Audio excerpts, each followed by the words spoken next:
Bueno, hola con todos, con todas, con todos. Espero que estén muy bien. El día de hoy tenemos a la psicóloga Eva Ganchoso. Ella es psicóloga clínica, tiene una maestría también en clínica y bueno, también en este momento es doctorante. Eh, está, ella también tiene, digamos, bastante, eh, ella también tiene bastante conocimiento, ¿no? Experiencia sobre el ámbito relacionado al trabajo con niños, con niñas y adolescentes, ¿no? En relación a la violencia. Y también, ¿no? En el ámbito de la investigación, a ella le entusiasma mucho, ¿no? Así también como la docencia. Eh, entonces, el día de hoy justamente nos viene a aportar, a conversar justamente acerca de estos aspectos, ¿no? Relacionados a la violencia con niños, niñas y adolescentes, a la violencia en general también. Eh, y pues nada, ahora vamos a escucharle, ¿no? Agradecidos por haber aceptado esta invitación, Evita. Y nada, aquí es tuya la clase. Si ustedes desean, chicos, chicas, pueden intervenir, pueden, si tienen alguna pregunta, lo escriben o pueden alzar el micrófono e interrumpir, ¿no? Y se va haciendo la clase. Uh-huh. Bienvenida, Hola, Evita. gracias, Ernie. Buenas tardes con todas las personas que están acá presentes. Para mí es un agrado este compartir virtual, ¿no? Y bueno, entonces gracias a ti también, Hernán, por la invitación. Como decía hace un rato Hernán, a medida de que vamos conversando acerca del tema, pueden interrumpir y hacer las preguntas pertinentes, sea a través del micrófono o a través del chat, como prefieran. Yo voy, en la medida de lo posible, a estar atenta a las preguntas que van llegando también al chat acá del Zoom. Bueno, voy a compartir en este momento las presentaciones. Bueno, antes de eso, decir que hablar, escuchar de la temática de violencia de una u otra manera nos mueve, ¿no? Quizás porque tenga que ver con alguna parte de nuestra historia o quizás porque se acerque un poco a la experiencia que estamos teniendo en la práctica psicológica. Bien, así que con esta advertencia vamos a empezar a hablar del tema. Bueno, acá yo el título de las presentaciones le he ubicado la práctica psicológica en el abordaje de la violencia. Creo que lo he dejado muy abierto porque el tema de violencia es muy, muy amplio y afecta no solamente a niños, niñas, adolescentes, que es específicamente en el tema en el cual nos vamos a centrar en esta tarde, sino a, bueno, personas de todas las edades y en cada una de las etapas del ciclo vital. Como les decía hace un rato, que nos vamos a centrar en el tema del abordaje de la violencia en niños, niñas, adolescentes. Bueno, a partir de esta concepción he traído para compartirles un concepto que está propuesto en el último trabajo acerca de los protocolos y las rutas de atención a la violencia del Ministerio de Educación. Este fue en el año pasado, 2020. En este manual y protocolo se conceptualiza la violencia como un problema social y cultural que afecta el desarrollo integral de las personas, ¿no? Acá un poco ampliado el concepto. Pues vulnera su derecho a vivir en un entorno libre de ella. Este concepto, extraído de la Convención sobre Derechos del Niño ya desde 1989. O sea, el concepto, el tema de violencia es un término y un asunto que tiene una relevante historicidad, y se va actualizando cada vez y cuando de acuerdo a los cambios a los que nos encontramos, a los cambios que vamos teniendo en la sociedad. Y bueno, también se van modificando a partir de todas estas construcciones que van emitiendo las diferentes organizaciones que tienen que ver con el asunto.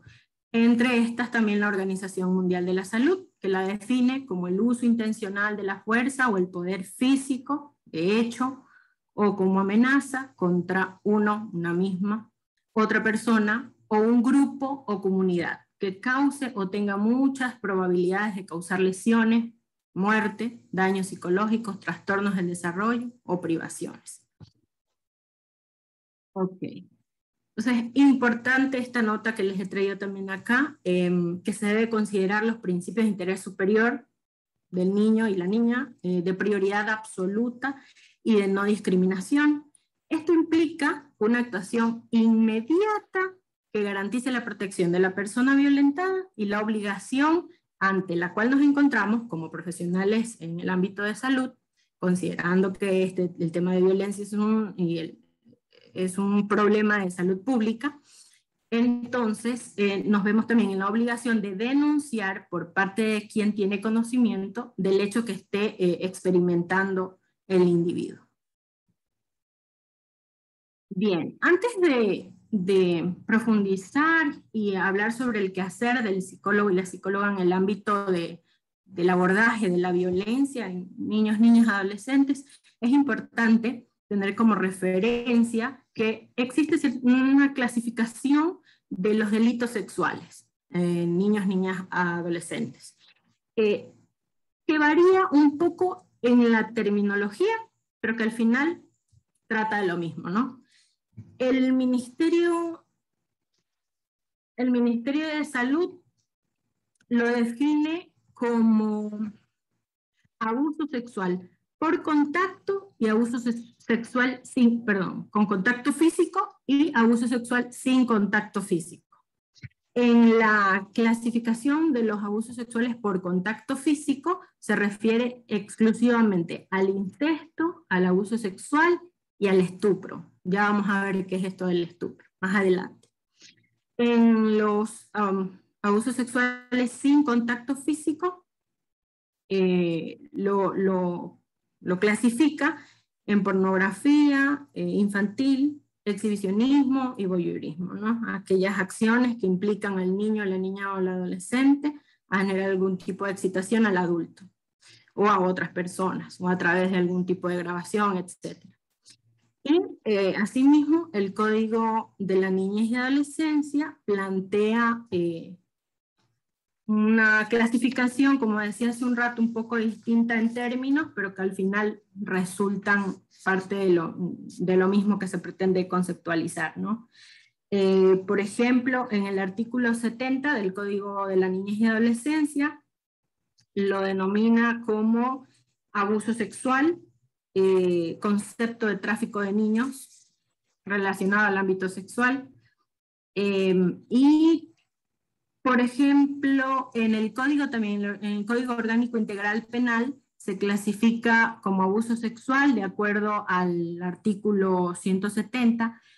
Antes, esta tipología de delito del abuso sexual era referido para definir a aquella acción que no representaba, relacionada con el acoso. Sin embargo, en la actualidad, este término de abuso sexual engloba también lo que podría llevar a un daño físico en la persona, en este caso al niño, niña, adolescente. Antes solo se refería a violación como un término aparte.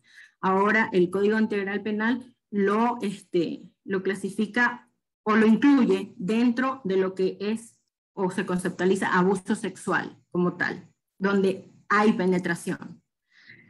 Bueno, y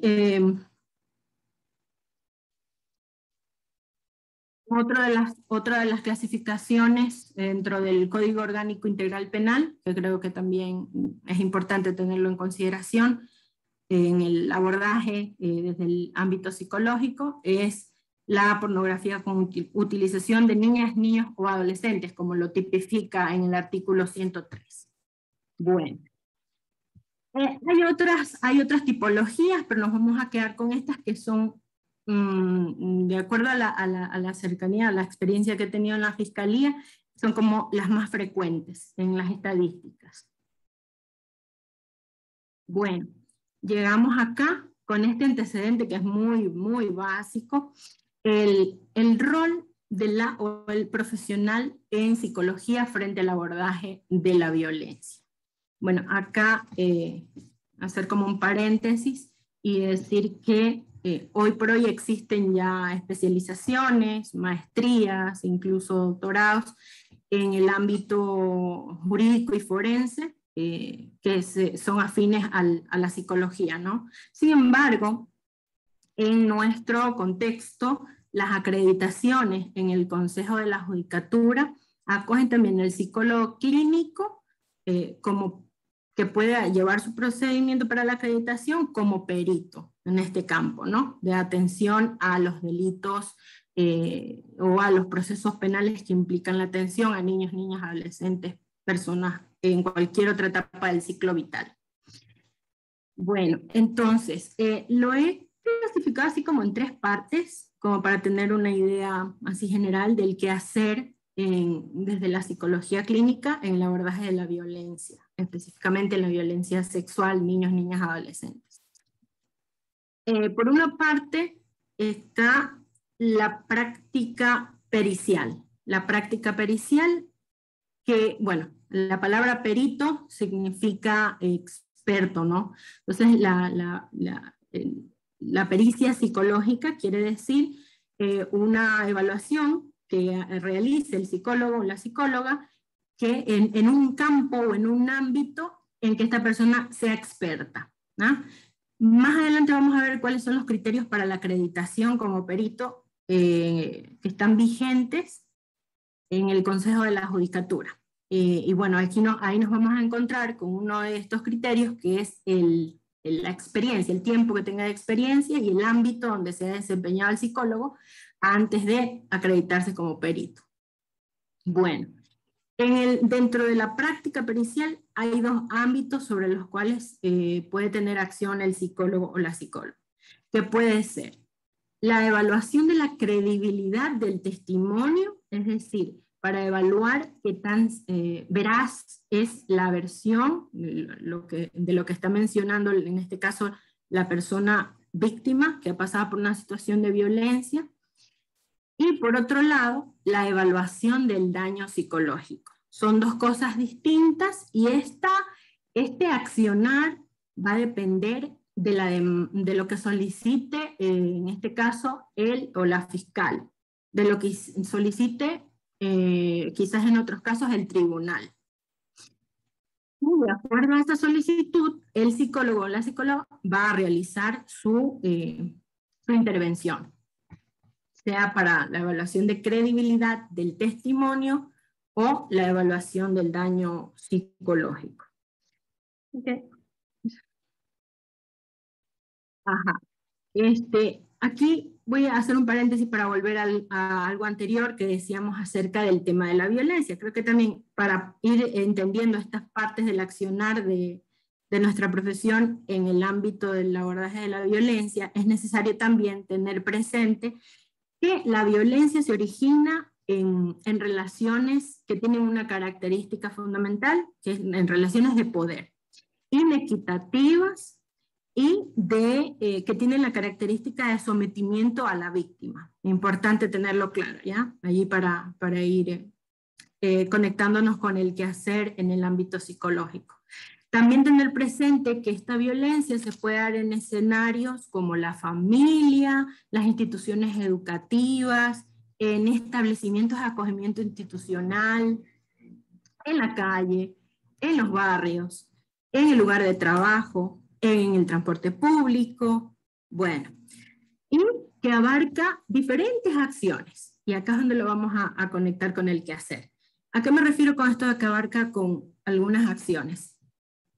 En cuanto a la agresividad, agresión física o agresión psicológica, en cuanto al abandono o trato negligente de los niños, niñas, adolescentes, específicamente en este caso, de la explotación y el abuso sexual, y bueno, lo que se puede derivar de ello de acuerdo a las diferentes propuestas de clasificación de lo que ya hemos venido revisando hace un momento. Y por supuesto pueden darse en niños, niñas, adolescentes, pero además en mujeres, y que pueden darse en diferentes formas de relación, ¿no? Incluso en relaciones en las que muchas veces pensamos en las que no puede darse, por ejemplo en la pareja, y de formas muy sutiles, es decir, casi que no se ven. Allí incluso pueden estar dadas. Bueno, retomamos, y otra de las acciones que podemos tener en el abordaje de la violencia desde el ámbito de la psicología es el acompañamiento psicológico. Hay una contradicción ética al momento de que, por ejemplo, que alguien solicite, sea el tribunal o sea el fiscal, que participemos del acompañamiento psicológico y a la vez que realicemos una pericia psicológica. No es posible, porque no podemos ser juez y parte, ¿no? Entonces tenemos, si es que qué sé yo, en un año anterior realizamos la pericia psicológica y estamos trabajando en el ámbito de una ONG donde se realiza un acompañamiento psicológico, es mejor derivar a otro colega, a otra colega, para que realice ese acompañamiento psicológico, ya que nosotros en años anteriores realizamos la pericia, y si es que no se ha dado, incluso si es que no se ha dado la audiencia de juzgamiento, ya vamos a entender este proceso penal luego, si es que no se ha dado, incluso con mucha más razón. No podemos participar en ambos procesos a la vez, ¿no? Bien, dentro del acompañamiento psicológico, he puesto acá como dos parámetros sobre los cuales se concentraría el accionar de nuestra profesión. El primero, que es la asistencia para las personas participantes del proceso penal, y este rol suele desempeñarse específicamente dentro del Departamento de Sistema de Protección de Víctimas y Testigos, que es parte de la Fiscalía, pero no consiste en una realización de pericia, sino en un acompañamiento psicológico en las diferentes etapas del proceso penal. Por otro lado, este acompañamiento psicológico puede ser como un seguimiento de los procesos y contención emocional a las personas, a las familias y a las víctimas. En este caso del seguimiento de los procesos y contención emocional suele darse, por ejemplo, cuando somos parte de un DECE, de un Departamento de Consejería Estudiantil. El protocolo y manuales del Ministerio de Educación, donde consta el quehacer del psicólogo dentro de un DS, es claro en que no puede realizar un proceso psicoterapéutico, que no puede realizar una pericia, que se limita en este caso a un acompañamiento o seguimiento de los procesos, el seguimiento de los acompañamiento de las personas en este seguimiento del proceso. ¿Ah? Y bueno, contención emocional que se brinda a las niñas, niños, adolescentes, en este caso del DS, de las instituciones donde estamos trabajando, o de las familias que se implican en el caso también, ¿no? Bueno, otra de las acciones que podemos tener desde la psicología en el abordaje de la violencia sexual en niños, niñas, adolescentes, es participar en el proceso psicoterapéutico. Esto generalmente se da en la consulta privada o en instituciones donde el rol, o sea, se permite que hasta allá avance el rol nuestro, ¿no? Y consiste básicamente en el tratamiento de las secuelas psicológicas de las personas afectadas por la violencia.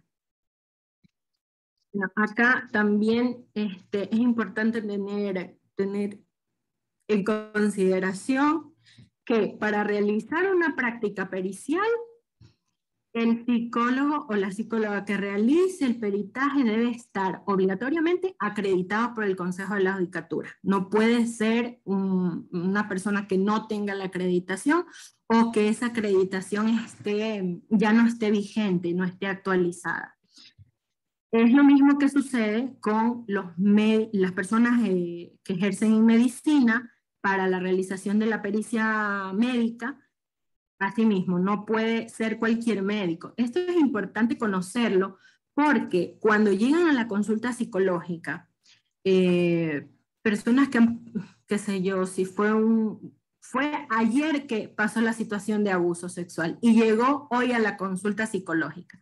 Si en el consultorio, en el consultorio psicológico mencionó que ha pasado este suceso el día de ayer, entonces el psicólogo o la psicóloga lo que tiene que hacer es inmediatamente derivar, en este caso, si no es a fiscalía directamente con la denuncia, a una instancia de salud, de preferencia en las salas de primera acogida, donde las personas que forman parte de las salas de primera acogida, como son las psicólogas, las personas de medicina, profesionales en medicina, están ya acreditados por el Consejo de la Judicatura. Es decir, la valoración que va a hacer, la intervención que va a hacer, sirve a la vez en el proceso penal. De esta manera, evitamos la revictimización por la que puedan pasar niños, niñas, adolescentes, que es súper importante. Ok. Bueno, ahora la Fiscalía también cuenta ya con personal, quizás no lo suficiente para toda la demanda que existe, sobre todo acá en nuestra provincia, pero está un equipo de peritos en las áreas principalmente de psicología y trabajo social que se encargan de realizar estas pericias. Sin embargo, no deja de existir la posibilidad de que están peritos acreditados por el Consejo de la Judicatura y que trabajen de forma privada y que atiendan estos casos cuando se los remite o solicita el tribunal o los fiscales y las fiscales. Bueno, quería también acá hacer énfasis en que hay diferentes instancias donde se pueden desempeñar estas diferentes prácticas, ¿no? La práctica pericial, por un lado, bueno, ya lo hemos dicho, en fiscalía específicamente y de forma privada. El acompañamiento psicológico en sistema de protección víctimas y testigos como parte de la fiscalía, pero como un departamento anexo. También acá, bueno, decíamos que el Ministerio de Educación, a través de los departamentos de consejería estudiantil, este acompañamiento psicológico. En este acompañamiento psicológico también podríamos hacer referencia a que pueden intervenir las y los psicólogos de las casas de acogimiento institucional. Acá en Puerto Viejo, por ejemplo, bueno, acá en la Casa Barbelén, Aldeas, SOS. Bueno, en Aldeas SOS, aparte de tener psicólogas y psicólogos internos que muchas veces también se ocupan de algunas cuestiones administrativas, también tienen la modalidad de psicólogos y psicólogas externas a la casa, a las casas de aldeas, ¿no? Donde se puede hacer otro tipo de intervención, no necesariamente pericial, sino de acompañamiento psicológico. En cuanto a, bueno, también en esta parte de acompañamiento psicológico y proceso psicoterapéutico también podríamos referir las ONGs, entre estas la Fundación Río Manta, el subcentro Río Manta, que queda en el barrio Miraflores en Manta, el proyecto UMAL, que es la unidad de atención modelo a la violencia, también desde allí pueden hacerse esta práctica de acompañamiento psicológico y en algún otro momento también de proceso psicoterapéutico. Acá también en el ámbito privado, ¿no? De consulta privada, lo que es proceso psicoterapéutico y también de las otras dos instancias. Ok, avanzamos. He traído como una explicación general del proceso penal que es importante tenerla en consideración al momento, bueno, si se animan a acreditarse como peritos del Consejo de la Judicatura, ¿no? En el ámbito de la psicología y para realizar evaluaciones a personas que han pasado por una situación de abuso sexual. Es importante conocer esto. El proceso penal inicia con la denuncia. Y bueno, a muchas personas que acuden a la consulta para un acompañamiento psicológico o al momento del peritaje, les asusta esta palabra, denuncia. Bueno, es importante acá aclarar de inicio que la palabra denuncia viene de anunciar, de decir, en este caso a la autoridad competente, aquello que ha sucedido y que de una u otra manera ha vulnerado el derecho de la persona. Entonces, el proceso inicia con la denuncia. Y una vez que se activa en la fiscalía, existen como tres etapas, tres fases, tres etapas dentro del proceso penal. En la cual, bueno, en todas, especialmente en la primera y en la tercera, participa mayormente la persona psicóloga o psicólogo acreditado como perito, bueno, y a veces sí es llamado porque ha participado como testigo de alguna manera en un DECE, por ejemplo, si es que un maestro o maestra le comentó a la psicóloga, o si es que el estudiante le comentó, entonces también puede participar en estas dos etapas, tanto en la indagación previa como en la etapa de juicio. Entonces, luego de la denuncia decía que la primera etapa que se activa es la indagación previa. Indagar es buscar, ¿no?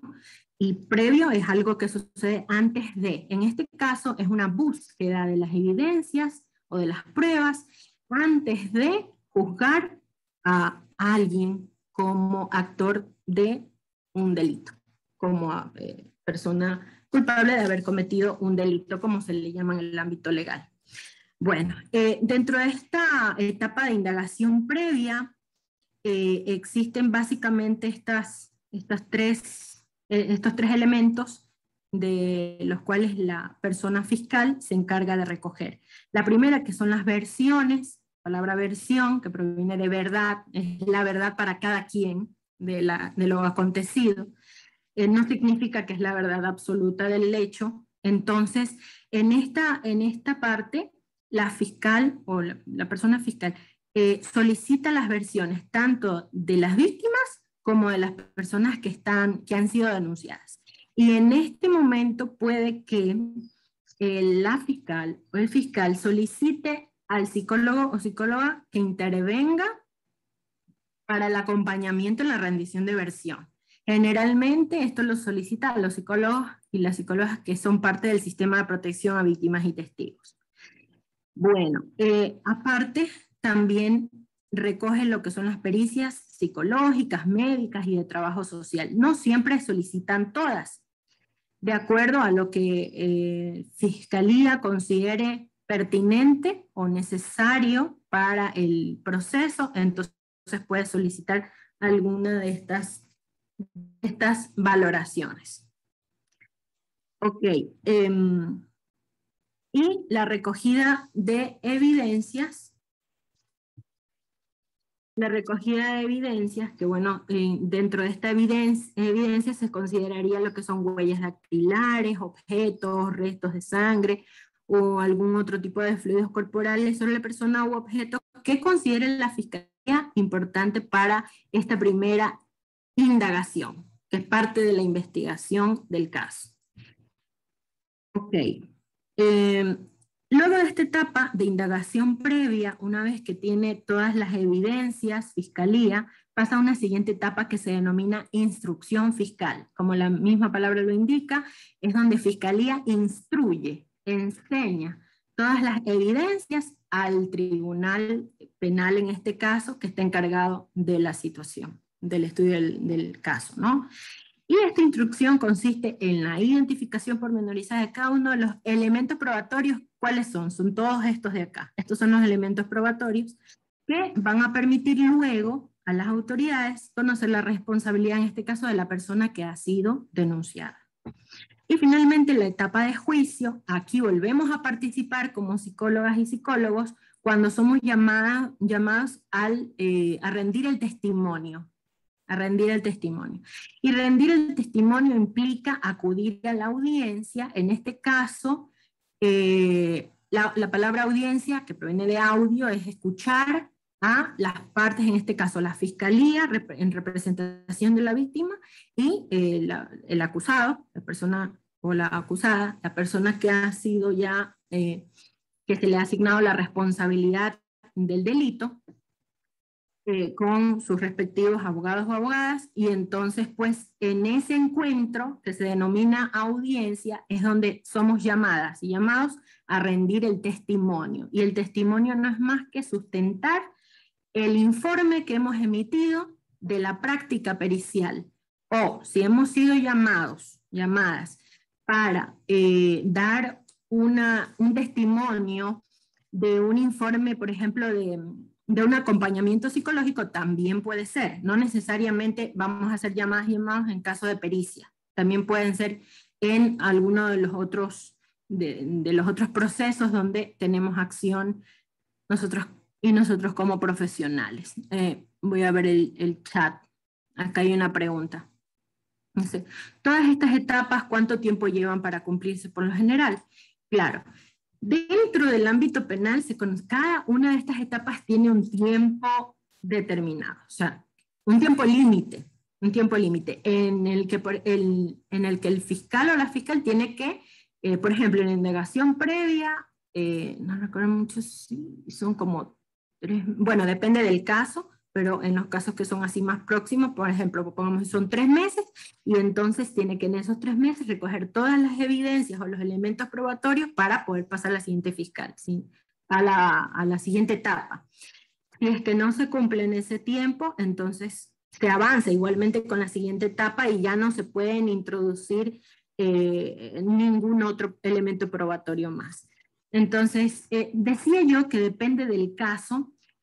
Ahora, no sé si han escuchado, pero está vigente que los casos de abuso sexual, los casos de violencia ya no prescriben. ¿Qué quiere decir esto?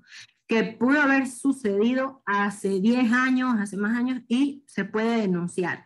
Antes había como que un límite de tiempo. Si pasó hasta 9 años atrás, se podía denunciar. Si pasó más de 9 años, entonces ya no se podía, ya no era procedente. Lo que significa que ya no prescribe es que pudo haber sucedido hace cualquier tiempo atrás y entonces puede iniciarse un proceso de investigación. En estos casos en los que ha sucedido hace mucho tiempo atrás, lleva un poco más de tiempo estas etapas. Tanto en la indagación previa, bueno, acá más en la indagación previa porque toca hacer un estudio mucho más exhaustivo de aquellos elementos que tuvieron un tiempo X y que de pronto ya no sirven en la actualidad o ya no existen, y entonces por eso toma un poco más de tiempo. Y por ejemplo, en los casos de flagrancia, son los que suceden en un mismo momento y que en ese mismo momento se llevan a fiscalía. Muchas veces en esos casos no existe esta etapa de indagación previa, sino que directo a instrucción fiscal, porque están los elementos probatorios en ese rato, ¿sí? Esto ocurre en los casos que son flagrantes. Una consulta, ahí cuando ya está en el momento dado que todas están las pruebas, todas estas pruebas, ahí no se va ni a la JCPD ni a la unidad judicial, directamente se llega a fiscalía. ¿En qué casos? Perdón, que no escuché muy bien, disculpe. En estos casos de flagrancia, ya no se accede a la Junta Cantonal o a la unidad judicial, sino que directamente se llega a fiscalía. Así es, directamente a fiscalía. Pero eso no significa que pueda ser conocido por otro medio, ¿no? Capaz es conocido por otra instancia, pero llega directamente a fiscalía, sin perder tiempo. Ok, entonces continuamos.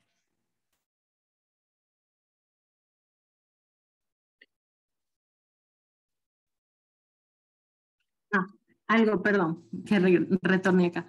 En la etapa de juicio hay dos formas de rendir el testimonio, que es en audiencia y también puede ser como un testimonio anticipado.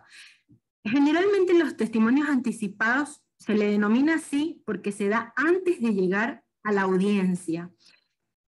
Se dan generalmente en la Cámara de Gesell. Y bueno, estos testimonios se receptan a los niños, niñas, adolescentes de cajón, son anticipados, no se llevan a audiencia porque obviamente en el momento de audiencia va a estar presente la persona que ya en esta etapa se sabe que ya con certeza que ha cometido el delito, ¿no? Entonces no se les va a exponer frente a la persona que ha abusado de la niña, niño o adolescente. Y entonces se toman el testimonio anticipado. Aquí también toca bueno, será uno de los, del accionar del psicólogo o la psicóloga, ¿no?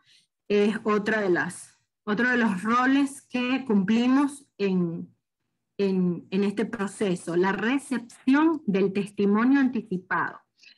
¿Qué psicóloga o psicólogo recepta el testimonio anticipado? Bueno, por ley sería el psicólogo o la psicóloga que es parte del sistema de protección a víctimas y testigos.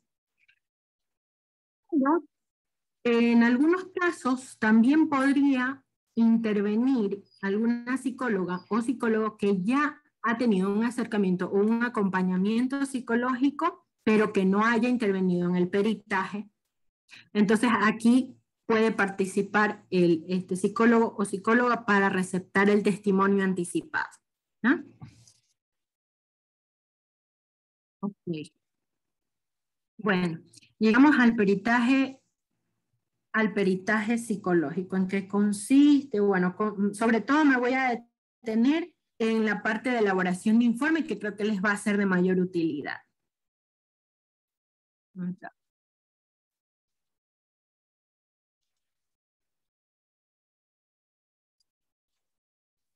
Bueno, primero tener claro que el informe pericial no es, en el ámbito psicológico no es más que la traducción de la evaluación a un medio escrito y que luego tendrá que ser sustentado de forma oral en la audiencia, ¿ya? Dado que este informe pericial es el resumen de lo que hemos trabajado, tanto en la evaluación de la credibilidad del testimonio o en la evaluación del daño psicológico, es importante que se redacte de una forma correcta, estructurada y bajo ciertas consideraciones que luego las vamos a analizar una por una. Bueno, entonces... creo que las puse acá. Bueno, vamos a ver primero las consideraciones. Para la elaboración del informe psicológico pericial es importante tener primero en consideración que el lenguaje debe ser claro y sencillo, tiene que ser entendido por otros profesionales que no necesariamente sean psicólogos, que pueda entenderse al momento de que lo lee. Evitar demasiadas palabras técnicas, psicológicas o científicas, en la medida de lo posible, ¿no? La persona perito debe explicar y contestar de forma clara, concisa y concreta cuando le pregunta a cualquiera de las personas que intervienen en la audiencia. En este caso puede ser él o la fiscal, puede ser cualquiera de los jueces o de las juezas que forman parte del tribunal, o puede ser la persona abogado o abogada que represente a la persona acusada. También puede preguntarle al momento de que usted sustente el informe pericial y pues es necesario responderle de forma concisa, concreta. Hay algunas estrategias o técnicas que utilizan algunas y algunos abogados al momento de preguntarle al psicólogo o a la psicóloga en la audiencia. que tienen el objetivo a veces como de intimidar, por ejemplo, el tono de voz, el repetirle el nombre al psicólogo o la psicóloga antes de la pregunta. Entonces, algunas estrategias que la utilizan como para desconcentrar al profesional, en este caso, que está sustentando y que está dando respuesta en cuanto a su informe. Entonces es importante tener en cuenta aquello. El informe debe contener evidencia contrastable, coherente y defendible, es decir, debe justificarse también en teoría y citar a los autores pertinentes, de acuerdo a lo que usted ha ubicado en su informe. Es importante que se evite las imprecisiones en las afirmaciones, es decir, como que por un lado dice que evidenció algún daño psicológico a la víctima a través de la aplicación de un test, por ejemplo, y a la aplicación de otra técnica se contradice. No, evitar aquello. ¿Alguien parece que quería hacer alguna pregunta? ¿No? Bueno, ya. No se deben incluir aspectos irrelevantes en la causa. ¿Qué quiere decir esto? Que no tomar algún otro aspecto que para usted quizás es importante ubicarlo en el informe, pero se sale del foco de la evaluación del daño psicológico, por ejemplo. Si le han solicitado evaluación de daño psicológico, es importante que no se vaya por la parte de credibilidad, ¿ya? Aunque a veces el profesional se vea tentado a ubicar algo que tenga que ver con credibilidad, es importante mantener la objetividad y remitirse a lo que le está solicitando el juez, la jueza o la persona de fiscalía, ¿ya? Bien, no se deben incluir juicios de valor u opiniones personales, esto es importante también, y bueno, ya decíamos, mantener la objetividad. Ser imparcial también es súper importante al momento de elaborar la valoración y el informe.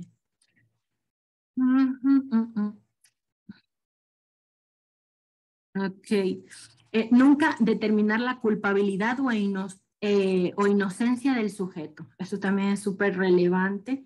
No es lo mismo la labor pericial que judicial, claro, porque usted puede ser llamada o llamado como perito, y decía hace un rato que también puede ser llamada como profesional en algún otro ámbito que ha tenido algún tipo de atención brindada a la víctima en este caso, ¿no? Como psicólogo o psicólogo acompañante o tratante. ¿Ya? Bien.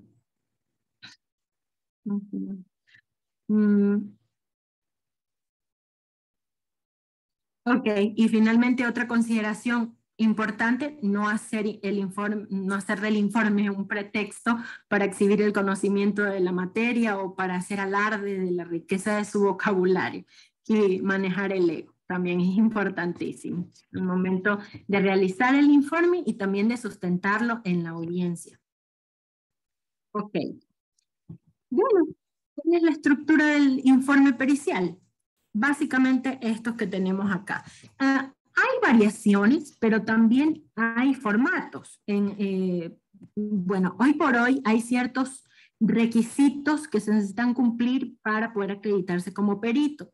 Y uno de esos requisitos es la formación que usted tenga a través de un curso que lo brinda el mismo Consejo de la Judicatura antes de la acreditación, en el que también se analizan estos parámetros de la estructura del informe pericial. Yo he traído acá como la estructura de manera general, como para que ustedes tengan la referencia. Bueno, el encabezado. En el encabezado es importante ubicar el objeto de la intervención que usted ha realizado, que tiene que ver con la demanda, lo que le pidieron por oficio. Si, por ejemplo, le solicitaron un informe de credibilidad, una evaluación de credibilidad del testimonio, entonces usted ubica en el encabezado informe de valoración de credibilidad del testimonio, ¿sí? O si es daño psicológico, igual, le cambia. Importante también que sobre las letras que representan el título del informe, justo abajo del título, ubique información confidencial y reservada. ¿Por qué? Esto, a pesar de que el informe pericial se convierte en un documento legal, el hecho de que usted le ubique allí información confidencial y reservada va a prevenir que ese documento salga de la fiscalía, salga del expediente y en algún momento se lleve a una instancia pública.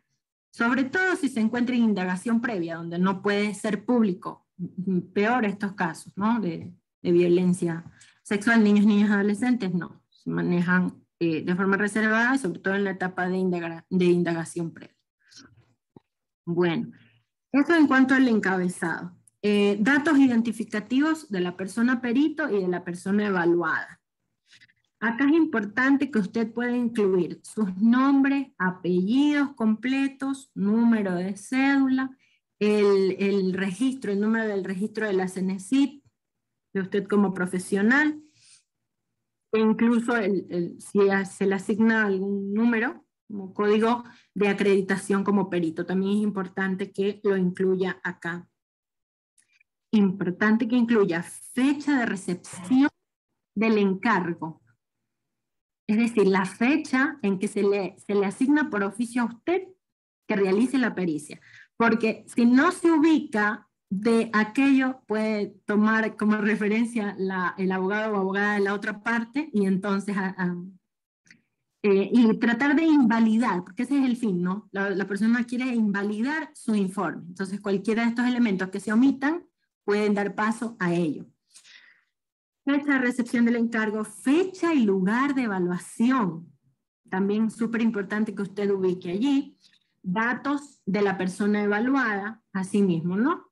Bueno, nombres, apellidos, edad, bueno, todos los que usted considere que sean pertinentes al momento de realizar el informe en cuanto a los datos identificativos de la persona evaluada.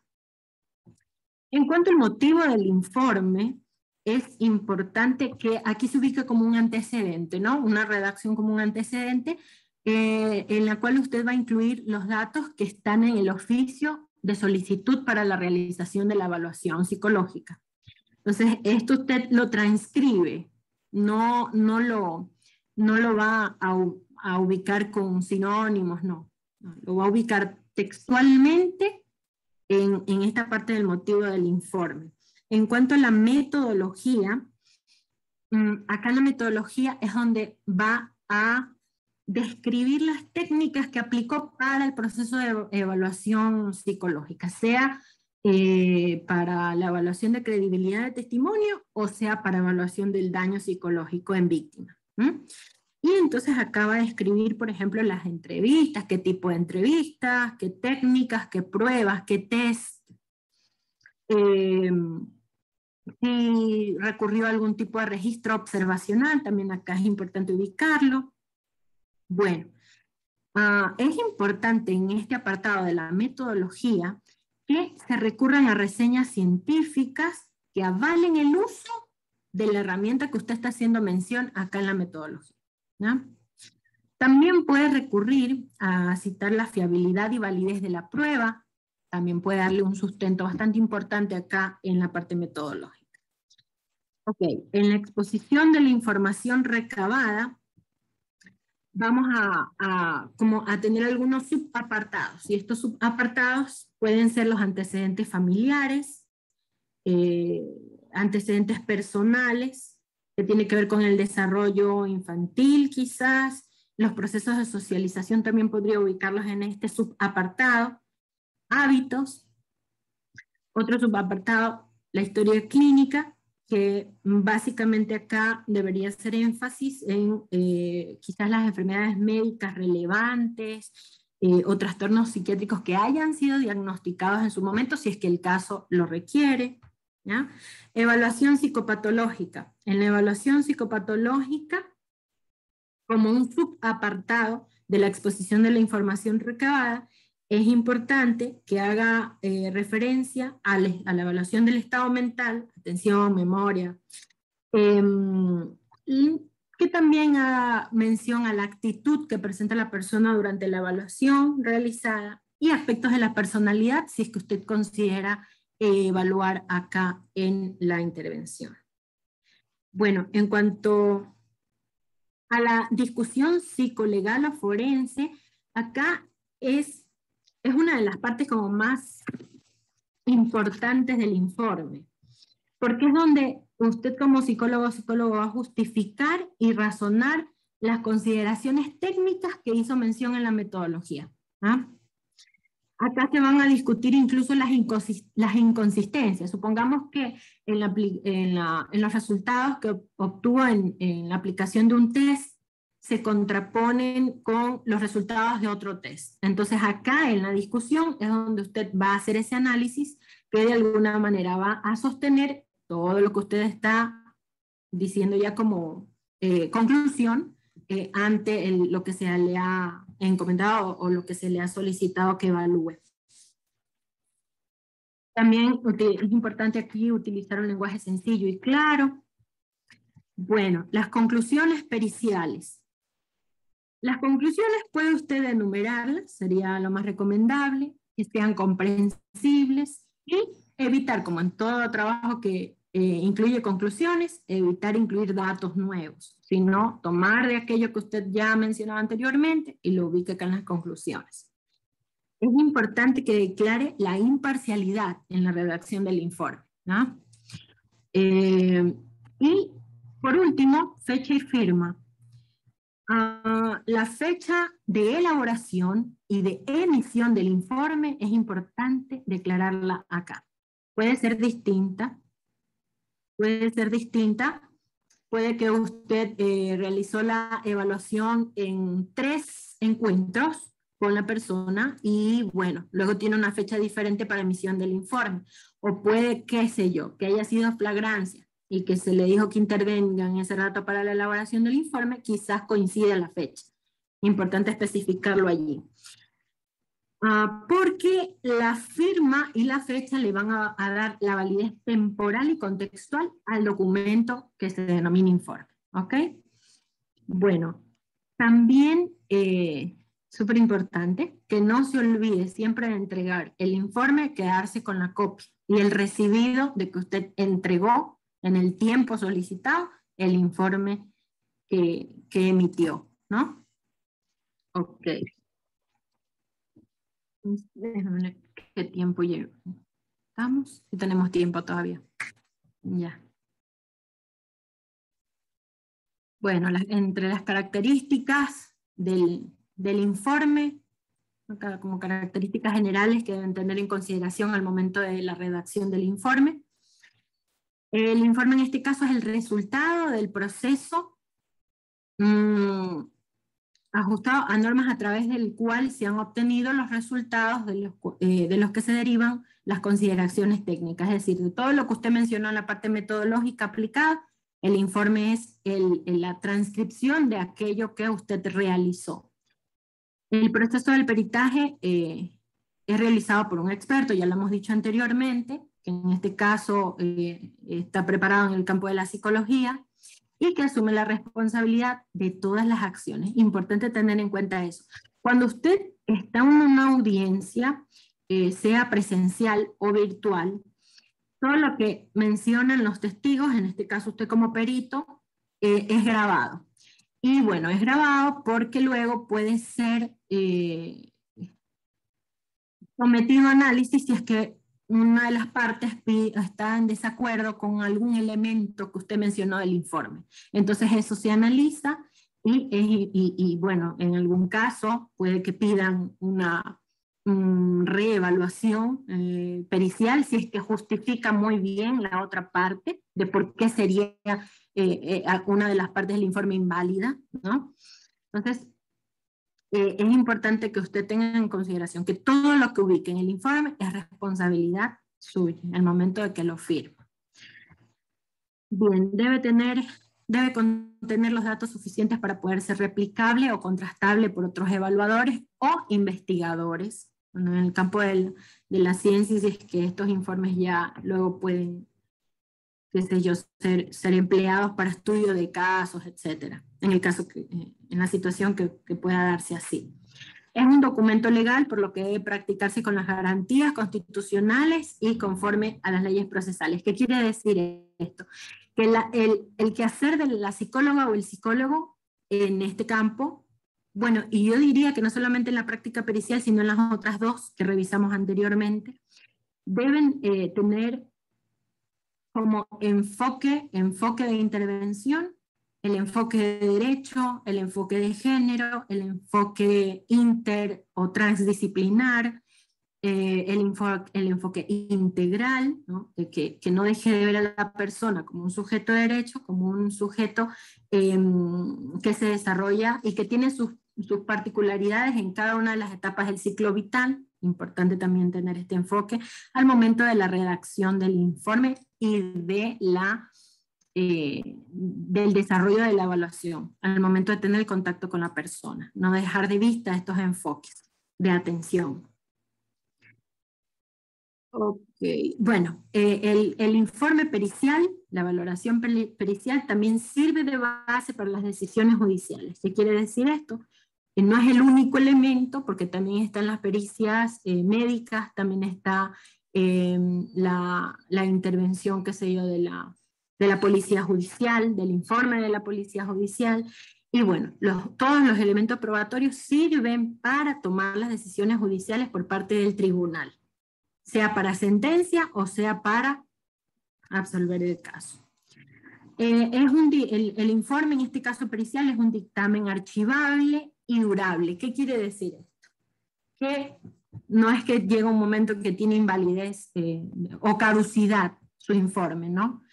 Por lo tanto, una sugerencia que le doy también, si usted en algún momento se acredita como perito, es que todas sus copias del recibido las archive y las tenga de largo, ¿no?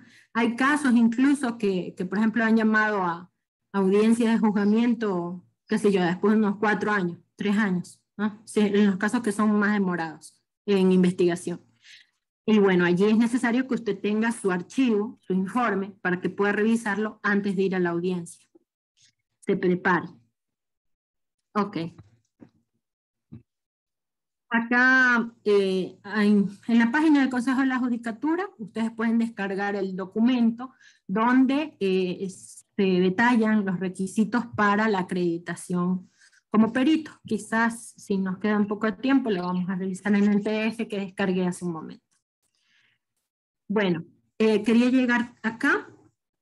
No sé si, ¿cómo vamos? ¿Hacemos una pausa para tomar agüita, algo? ¿O estamos bien? ¿Sigo? No sé si voy muy rápido. ¿Qué tal? Por mí sí, no sé, los chicos, las chicas. ¿Están por ahí? Creo que sí. Sí, sí. Sí.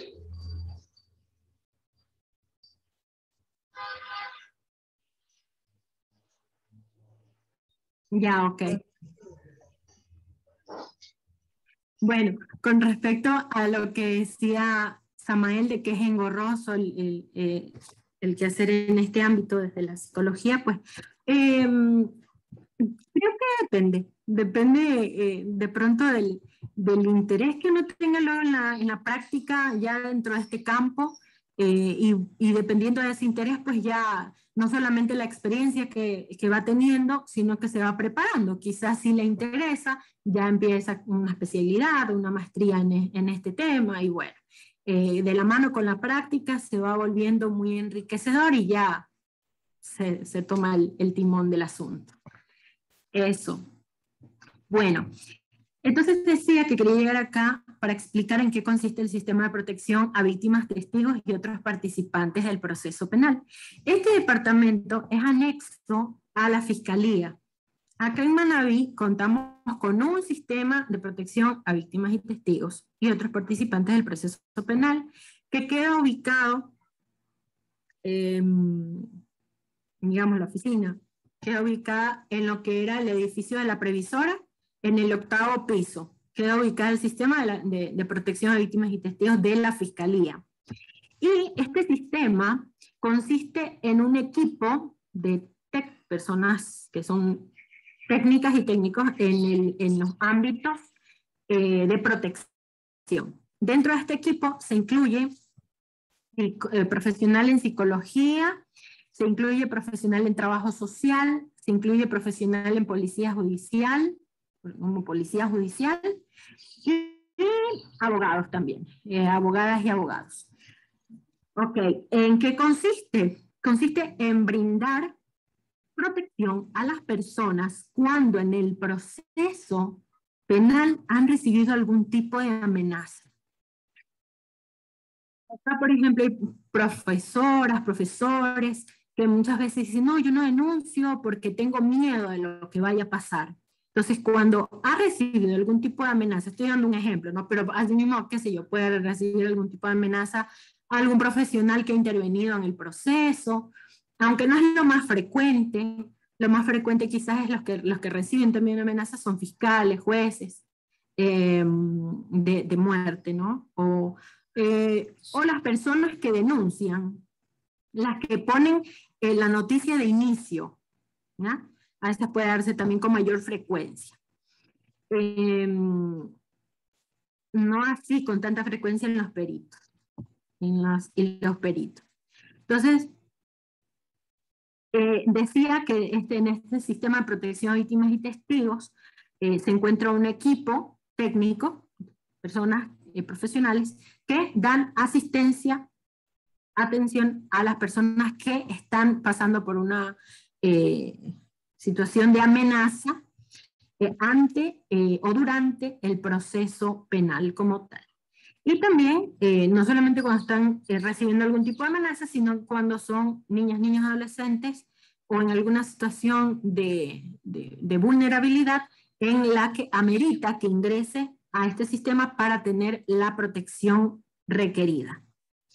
Bueno, y esta protección consiste, decía yo, en recibir asistencia o atención psicológica, acompañamiento psicológico, asistencia social de trabajo social, si es que el caso lo amerita, protección por parte de la policía judicial, en el caso, por ejemplo, a través de los UPC cercanos a domicilio, y, por ejemplo, si se mide el riesgo de la amenaza recibida. Ese nivel de riesgo que tenga la persona que ha recibido la amenaza es medible a través de un sistema que lo maneja la policía judicial. Y en función de ese nivel de riesgo es que se toman las acciones pertinentes.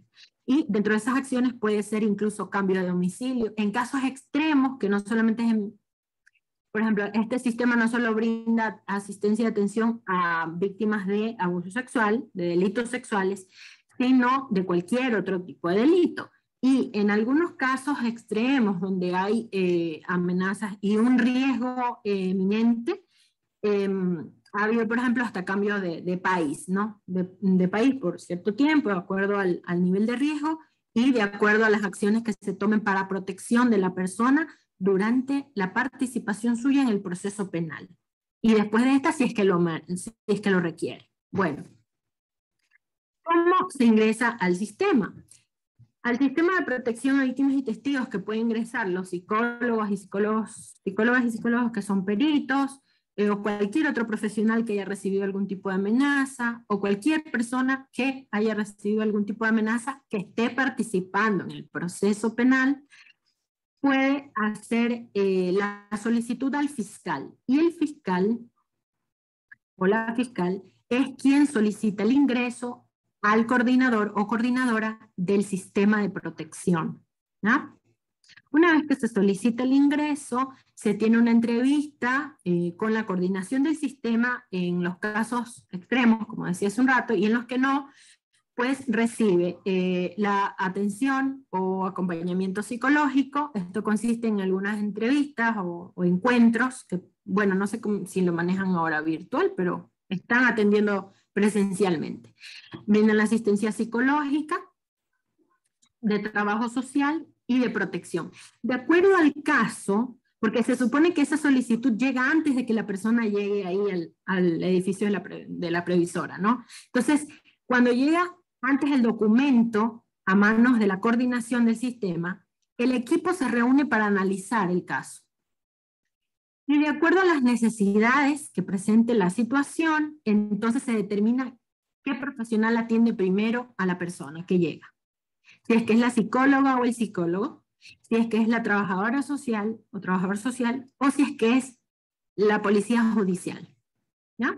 Entonces, ese orden de atención, por así decirlo, se determina de acuerdo al análisis que se realice del caso que llega en el documento anteriormente.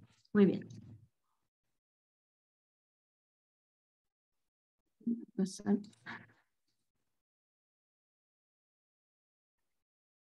Bueno, no voy a leer todo esto, pero es como que les he traído cuáles son los artículos que forman parte del reglamento vigente del sistema de protección a víctimas y testigos del Ecuador en cuanto al quehacer del psicólogo o la psicóloga. Y me voy a detener en lo que está marcado con negritas, en que, por ejemplo, lo uno es la atención de contención y primera acogida a la víctima o las personas que lleguen para la protección. También está vinculado el quehacer a la comunidad terapéutica, es decir, activar estos espacios donde se brinda los procesos de terapia psicológica. Y no se dan propiamente dicho en el espacio del sistema de protección, pero sí se hace la gestión para derivar, la gestión y el acompañamiento, para que esta persona pueda tener la asistencia requerida fuera del espacio del sistema de protección. Espacios o terapias individuales. En algunos casos se ha trabajado incluso grupalmente, según lo que recuerdo, en algún rato lo hicieron con tipologías de casos específicos, ¿no?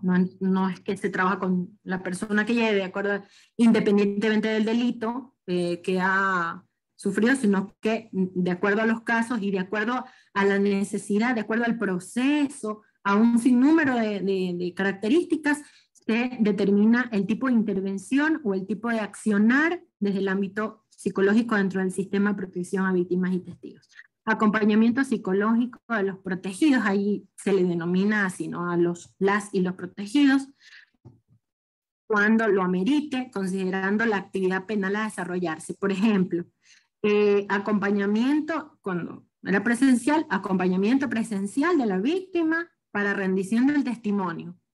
Hacia una persona adulta que ha vivido una situación de violencia, por ejemplo, sexual o de género, se le acompañaba a rendir el testimonio al momento de la audiencia, la psicóloga o el psicólogo. O, por ejemplo, a rendir la versión en fiscalía. También se hacía un acompañamiento. Se hace, por ejemplo, también como preparación psicológica antes de ir a rendir tanto el testimonio como la versión. Bueno, y otras que requiere de acuerdo al caso. Ok. Y bueno, creo que la experiencia se va construyendo a medida de que se van teniendo esas oportunidades de poner en práctica lo que hemos aprendido en aula, pero también lo que es como unir de todo, ¿no? No solo lo que hemos aprendido con las y los docentes en aula, sino también con lo que traemos, con nuestra historia, con nuestra forma de ser, con lo que vamos trabajando en los espacios psicológicos que de pronto son personales, ¿no? O sea, con un sinnúmero de elementos se va construyendo la experiencia y luego podemos compartirla con los demás, los y las demás. Entonces, muchas gracias. Voy a dejar de compartir para vernos si es que están por ahí. Gracias, Ernie. Si tienen preguntas, estoy aquí.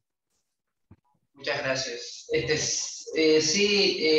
Chicos, chicas, si tienen alguna pregunta, yo sí tengo. Si ustedes tienen preguntas, por favor, es un momento adecuado para hacerlas. Hola, ¿qué tal? Yo había escuchado que cuando toca dar psicoterapia aquí en la fiscalía, es como que lo que tienen permitido es usar terapia cognitivo-conductual. Y como que no es aconsejable usar alguna otra, como psicodinámica o sistémica, sino lo que digo, sino una CC. ¿No? ¿Es así? No sé, este reglamento que yo les presenté hace un rato es el de es del 2000, déjenme ver a la fecha. Del 2000... No, un ratito, ¿no? Del 2014, que hasta donde yo conozco era es el que está vigente, ¿no? Entonces, mientras esté escrito, bueno, es lo que digamos, se permite hacer dentro de la institución o no. Si es que eso no está escrito, entonces pues sería cuestionable, ¿no? Y bueno, se pudiera hablar de acuerdo a los otros colegas que estén como parte del equipo y llegar a acuerdos en cuanto a las formas de intervención, a los enfoques más bien de intervención. Eso, pero también en el espacio, por ejemplo, de sistema de protección a víctimas y testigos, que es donde se podría hacer este tipo de intervención, no es una terapia propiamente dicha, por cuestiones del tiempo, porque las personas que asisten a la consulta psicológica en el sistema de protección a víctimas y testigos, por ejemplo, van cada 15 días, van una vez al mes, de acuerdo a los recursos económicos que tengan para ir a la terapia. Bueno, si es virtual, también depende de la demanda que se tenga, del número de casos que tenga el sistema, que es bastante, por lo menos a diario se tendrían unos 10 casos, y bueno, eso varía, ¿no? Entonces, el enfoque de intervención no lo declara, no se declara en el reglamento. Ahora, no sé si de pronto hay alguna otra actualización de este reglamento, pero desconozco en ese caso, estimado Samael. Ahora, en cuanto a la intervención pericial, tampoco está escrito. O sea, iba a presentarles aquello, bueno, lo dejamos. Si alguien tiene una pregunta en cuanto a los requisitos de acreditación, se los comparto. Si no, para aprovechar el tiempo, seguimos con las preguntas. Eso, Samael. Gracias.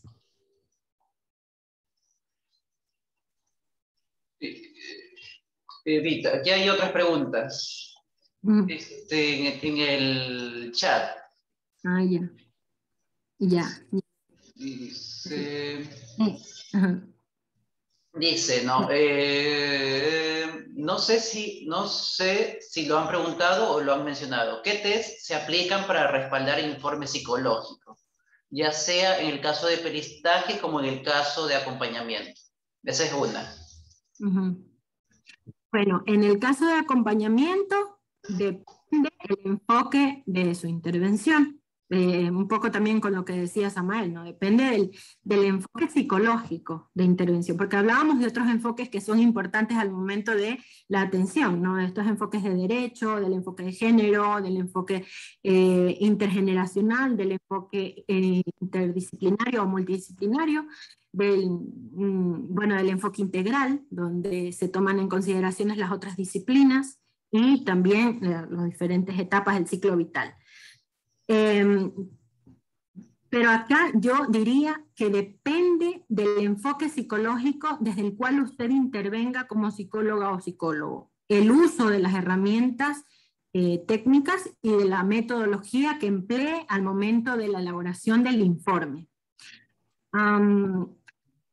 Bueno, en cuanto a la pericia, pues también depende de eso, del enfoque psicológico. Puede utilizar test proyectivos, como puede utilizar test objetivos, escalas, y bueno, esto hay un sinnúmero de test y escalas que hoy por hoy se aplican. Hay algunas que sirven para evaluar daño psicológico, una de las más conocidas y frecuentes aquí en la valoración de daño psicológico, uno de los proyectivos es el HTP, la persona bajo la lluvia, el test de la familia, bueno. Y herramientas o test que sirven para evaluar credibilidad en el ámbito psicológico, credibilidad de testimonio, uno que me acuerdo ahora, el de sinceridad de Cerda, no sé si me equivoco allí, pero bueno, hay unos que evalúan el nivel de sinceridad al momento de rendir el testimonio, que podrían servir para la evaluación de credibilidad. Importante al momento de tener en cuenta que test, lo importante es que no se quede con uno, con una sola herramienta, que pueda como planificar una batería de test, si es posible, pero que esta batería de test no sea pensada porque a usted se le ocurre o porque sí la cantidad de test, sino porque realmente usted considera que necesita para llegar a su objetivo final, que es la valoración de la credibilidad o del daño psicológico. O sea, que todas apunten realmente a la necesidad de la valoración y que estén alineadas con el caso en sí, ¿no? O sea, con la persona que acude a la consulta o que ha sido derivada por parte del juez, jueza o de fiscalía. Eso. Genial, muchas gracias, Evita. Acá hay otra que dice, también de Ana, dice, ¿en qué tiempo es bueno intervenir psicológicamente? Es decir, para ir superando las secuelas de la violencia. Uh-huh. Qué interesante la pregunta. Porque cuando está, por ejemplo, la persona aún participando en el proceso penal, lo que se recomienda es que no empiece un proceso psicoterapéutico como tal. ¿Por qué?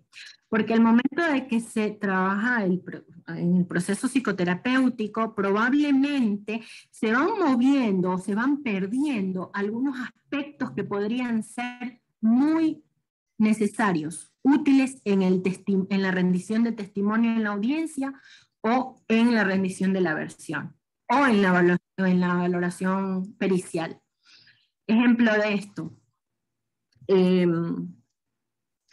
con la repetición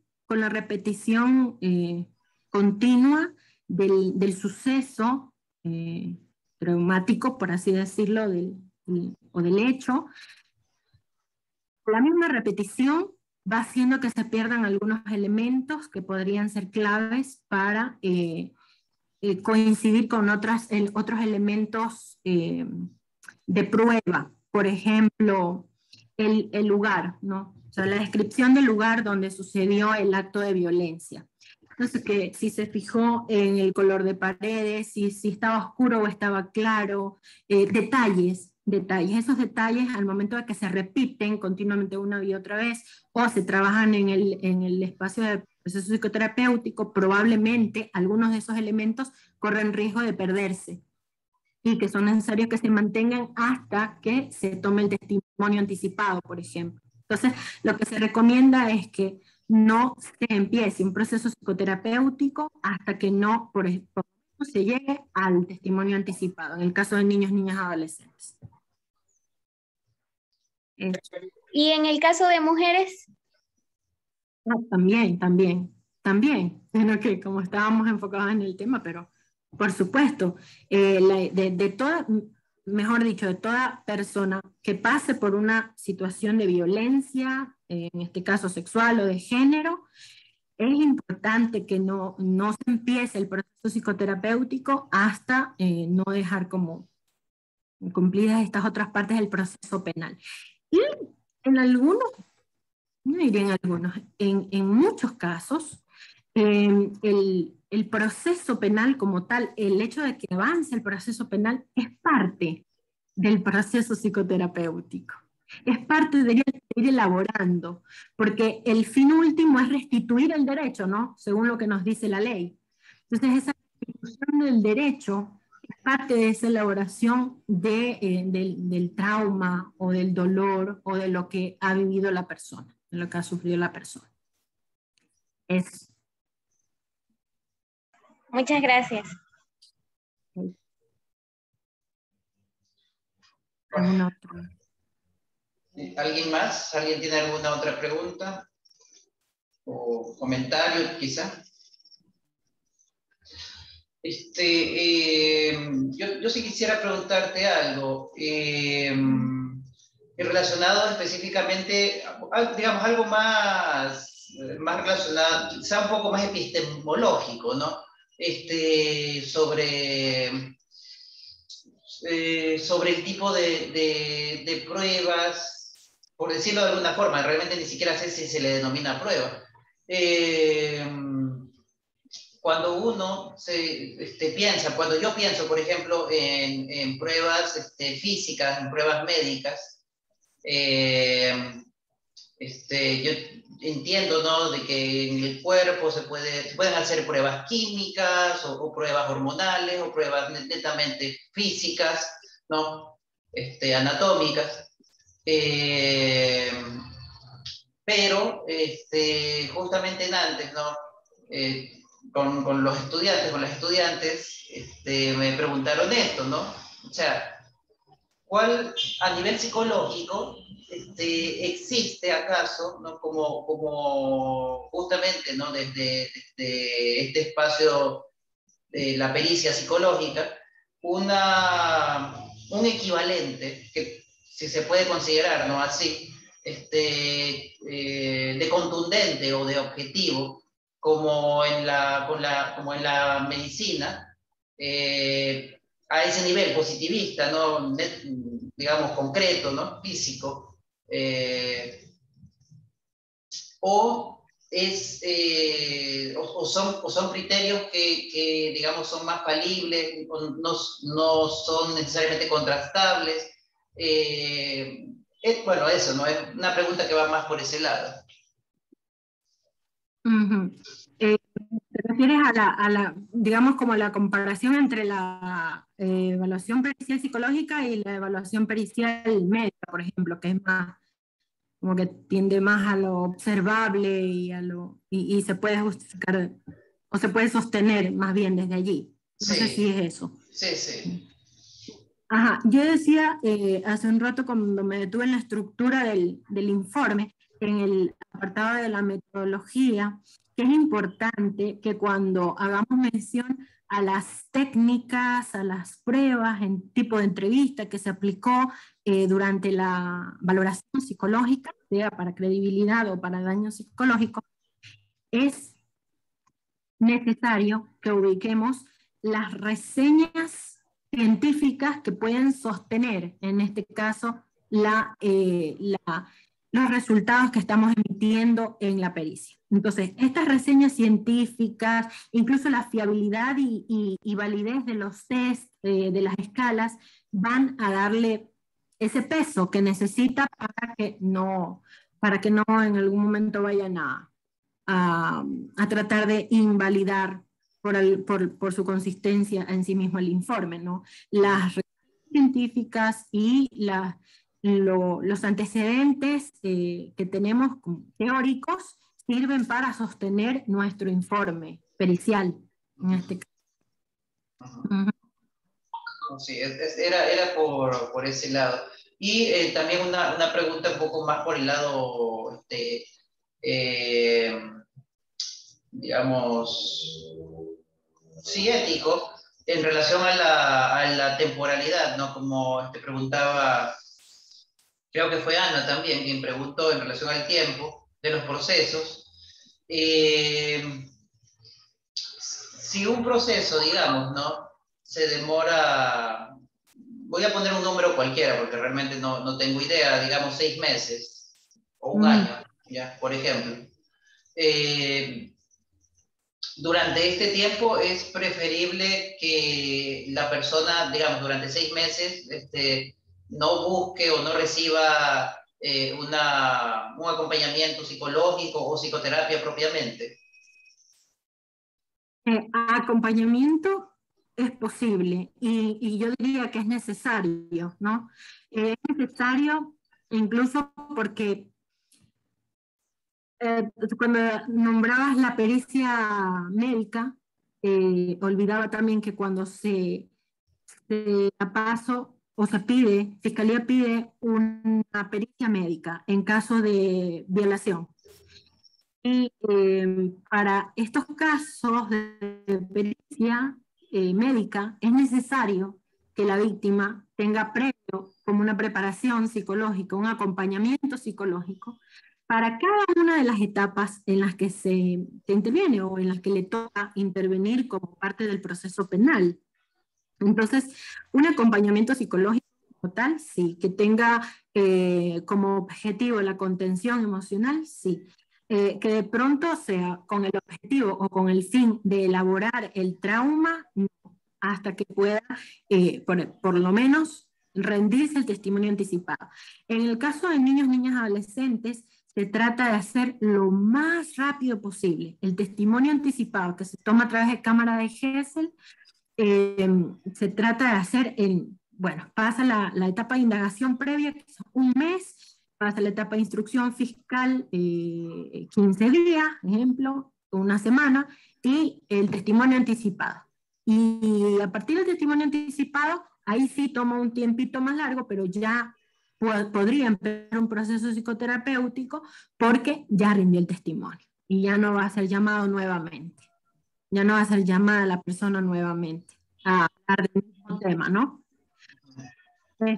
Eso no sé si da la luz por ahí. Sí, es que me parece muy interesante porque justamente, ¿no? Como para pensar el bienestar del sujeto o el bienestar de una comunidad también, ¿no? El encuentro que existe, ¿no? Entre justamente el bienestar del sujeto desde el discurso, digamos, legal o desde el ordenamiento legal, ¿no? La restitución de derechos, como decías, ¿no? Y también por el lado más psicoterapéutico, la elaboración del trauma, si se lo desea llamar así, ¿no? Y claro, y ahí entonces entiendo cuando tú dices, hablaste sobre la interdisciplinariedad o la transdisciplinariedad, porque de alguna manera se encuentran, digamos, estos discursos y, y aunque ambos busquen, ¿no? Evidentemente el bienestar, hacerlo en la realidad, ¿ya? En la realidad específica, ¿no? En la realidad concreta. Hacerlos decantar a veces se podría pensar inclusive de que son en algún momento quizá contradictorios, ¿no? No necesariamente contradictorios, pero en ciertos asuntos quizás sí. Entonces, bueno, eso, ¿no? Un poco como a manera de reflexión también esto en relación a lo que habías dicho, ¿no? Sí, alguien alzó la mano. Sí, yo también tenía otra consulta que era sobre la cámara de Gesell. En esta cámara de Gesell, ¿cuándo la utilizan? O sea, ¿la utilizan para recoger el testimonio o solamente para los testimonios previos? Ya. En cuanto al testimonio en audiencia, allí no se utiliza la cámara de Gesell. La cámara de Gesell se utiliza para específicamente dos casos. El testimonio anticipado, que es testimonio antes de la audiencia, y para rendición de testimonio en casos de que hay un nivel de riesgo eminente, muy alto, de amenaza, de muerte y tal, ¿no? Entonces allí, así sea que la persona no sea menor de 18 años, se toma en cámara de Gesell por el riesgo que presenta.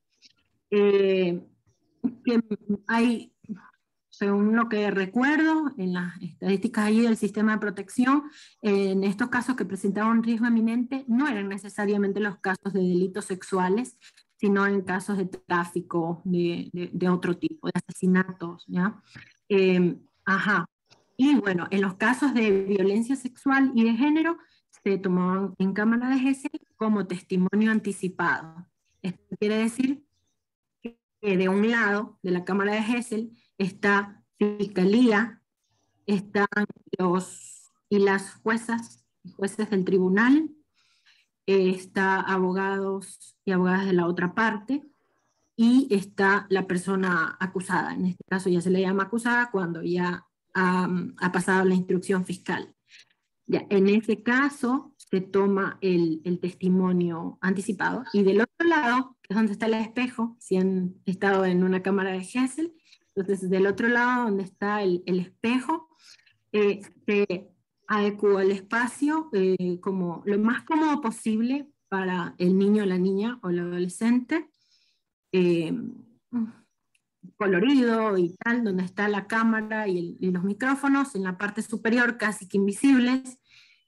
Y bueno, en ese espacio se tiene la entrevista o el encuentro donde la psicóloga o el psicólogo recepta a través de un audífono las preguntas del otro lado de la cámara y va adaptando esas preguntas que recibe por parte de jueces, juezas y fiscal para poderlas plantear a los niños y las niñas. En este caso, también la persona, el profesional en psicología, es importante que no distorsione el contenido de la pregunta, pero que tampoco la plantee de tal forma que se bloquee emocionalmente el niño, la niña, el adolescente, o que de pronto, bueno, sean preguntas como cerradas y no den la información que necesita Fiscalía o el tribunal. Entonces deben utilizarse técnicas y estrategias precisas para obtener lo que me está solicitando Fiscalía y tribunal, ¿no? Entonces, y poder también llegar a ese espacio con la niña y el niño o la niña, adolescente, para que pueda responder lo que se están requiriendo. Eso. Muchas gracias. Ok.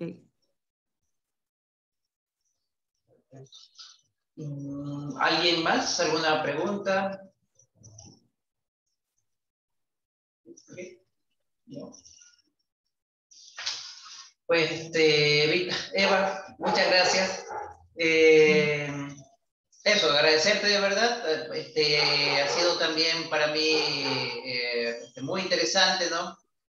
Este conocimiento que nos has brindado. Sé que también para los chicos y para las chicas.